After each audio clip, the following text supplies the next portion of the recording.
এতদিন আন্দোলন করে আজকে পর্যন্ত পুরো জাতির দৃষ্টি আকর্ষণ করতে পেরেছি।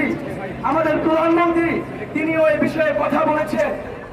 বৈষম্য বিরোধী ছাত্র আন্দোলনের অন্যতম সমন্বয়ক নাহিদ ইসলাম বলেছেন, সরকারের সঙ্গে আলোচনায় বসার কোনো পরিকল্পনা তাদের নেই।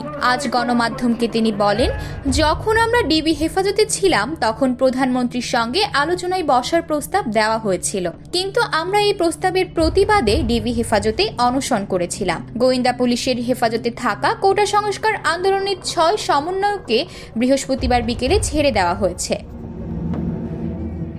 কোটা সংস্কার আন্দোলনের নেতৃত্ব দানকারী বৈষম্য বিরোধী ছাত্র আন্দোলনের সমন্বয়করা গতকাল ঘোষণা দিয়েছেন, তারা সাম্প্রতিক হত্যাকাণ্ডের প্রতিবাদে এবং তাদের 9 দফা দাবি আদায়ে আগামীকাল রোববার থেকে দেশব্যাপী অসহযোগ আন্দোলন শুরু করবেন। 9 দফা দাবি আদায়ে তারা আজ সারা দেশে বিক্ষোভ কর্মসূচি পালন করছে। গতকাল রাত 8টার দিকে একটি হোয়াটসঅ্যাপ বার্তায় এই কর্মসূচির ঘোষণা দেন আন্দোলনের অন্যতম সমন্বয়ক মাহিন সরকার। তাদের কর্মসূচি সফল করতে সর্বস্তরের মানুষকে এই বিক্ষোভ কর্মসূচিতে যোগদানের আহ্বান জানানো হয়েছে।